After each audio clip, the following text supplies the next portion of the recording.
Right, it's time to speak to European football expert Julien Laurens, who joins us on the show. Julien, it's time to talk about your favourite subject. It's no secret that Luis Enrique does not want Gianluigi Donnarumma. There's no movement so far on any deal to leave the club, though. Why is that? Hello, guys. Yeah, I love talking about Donnarumma. I was on the show last week, a week ago, and we already talked about Donnarumma and the problems with PSG and why they were letting him go. A week on, I believe the discussions between Manchester City and PSG and the entourage of Donnarumma are still going on, and apparently quite positive. That's the word I'm hearing.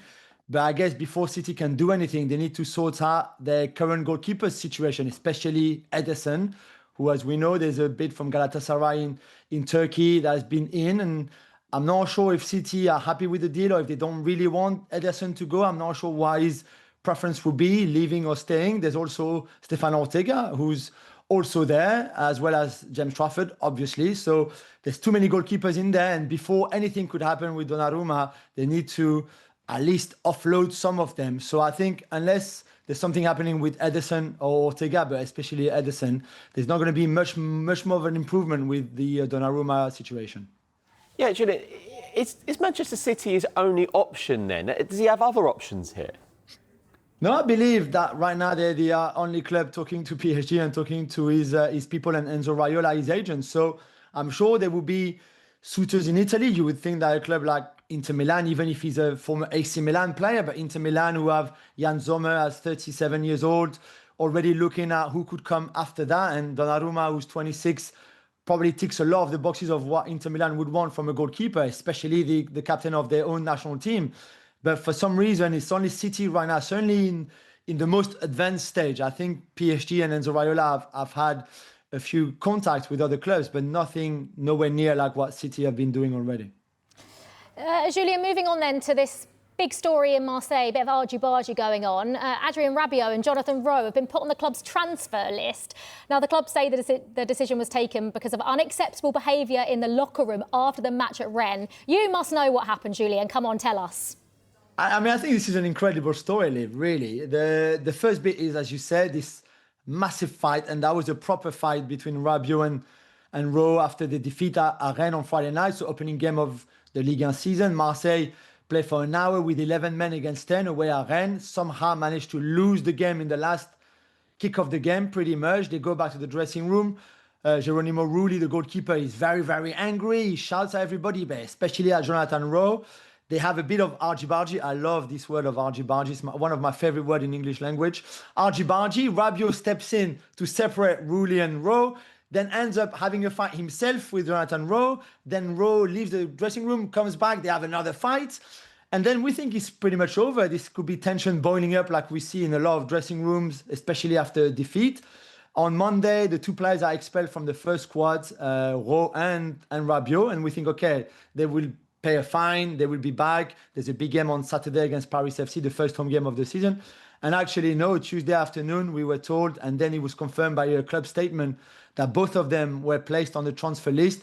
For Jonathan Rowe, we know that he was already, Marseille were looking at options to let him go, to get some money in, and to then reinvest in signing other players. For Rabiot, this is very, very strange, because not that long ago, everybody at the club, from Roberto De Zerbi, the manager, to Pablo Longoria, the president, were saying how amazing Rabiot was, the best player in the squad, the best human being that they've ever seen. I mean, Longoria came out in a documentary not that long ago saying that I've never ever worked with somebody as good as Adrien Rabiot in my whole career.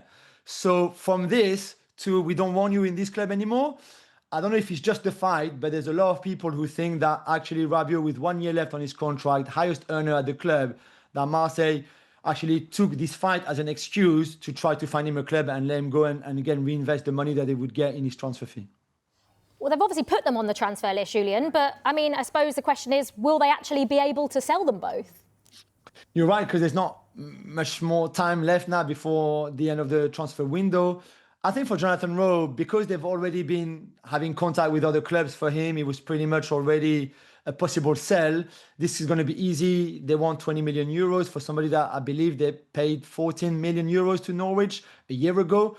they will get a club, whether that's an English club, and Sunderland are a club that are a big fan of Jonathan Rowe, or somewhere else in Europe. I don't think that will be a problem. Rabiot is the most interesting one because he's 30 years old to start with, because, as I've been saying, he's on a big wages already. There are clubs in Italy like AC Milan with his former manager Max Allegri who are quite keen on him. A club like Juventus, probably if they could do the deal financially. There's English clubs who are also monitoring the situation. But Rabiot and his mum, who is obviously his agent, are quite tough in negotiation, and they do their business quite well. And there's not much time left between now and the end of the season for Marseille to agree a transfer fee for him, and for him and his mum to agree a transfer somewhere else. So this one is a very interesting one to follow. Another argy-bargy, it's over here, is Alexander Isak. A further twist last night. Julien, what have you made of it all? I think it's quite an incredible saga. And I think we expected a saga to happen with Isak or with somebody in the Premier League this season. Maybe not that big and not like that. Not when he refuses to train. Not when Newcastle seem to be quite strong on their positions. And I believe it could come from the top of the club, from the Saudis who, as we know, it's on their own terms, really, especially when they are the richest club in the world, even if they can't spend the money exactly like they would want to. So I really believe, and I've said it many times now, that Isak is not going to leave the club. I don't think Liverpool will put an offer in at the level that what Newcastle want. And Newcastle's difficulty to find a replacement for Isak is also a problem here, whether it's Wissa, Trent Larsen, Nico Jackson. It hasn't proved easy for them to find a replacement. So it's an incredible situation when you think about it. And I'm not sure what would happen if Isak ended up staying at Newcastle and how you rebuild this relationship with the club, but more importantly, maybe with all the Newcastle fans that seem pretty angry right now, and rightly so. So it's an incredible position to be in. And I don't think there's an answer to it. I think he would be a Newcastle player come September the 2nd. And just finally, Julien, then what about Nottingham Forest? They've been busy this window, made some really good signings. Kalimuendo is their latest. What can Forest fans expect from him? Yeah, really good signing, I think, Liv. Really good players in Ligue 1. Scored 17 league goals last season. Had another good season before that with Rennes. He's a good finisher. He can play as a second striker, I guess, or wide. And you would think with Chris Wood being the one striker in a team that plays with one lone striker, it might be difficult for Kalimuendo to get a starting place in that team, but also to play a lot. There will be a lot of games. I think he will have enough times. He can play with Wood instead of Wood. He's obviously a different profile because he's not as strong and as good in the air or holding up the ball. But he has a good eye for goal, good awareness within the box. He can link up the play in a different style to Wood. So for 30 million, I think it's a very good signing for Forest, who needed another striker to be right up there with Wood for a long season, because there's the Europa League, there will be the domestic cups, there's the Premier League, of course. So I like what they're doing with Douglas Luiz on his way in also, and Omari Hutchinson and McAtee too. So I think Kalimuendo will fit really well in this team, whether it's as a starter or as a sub coming off the bench. Thanks so much, Julien. Hopefully we're not talking about any more argy-bargies this transfer window. Thank you, guys. Cheers.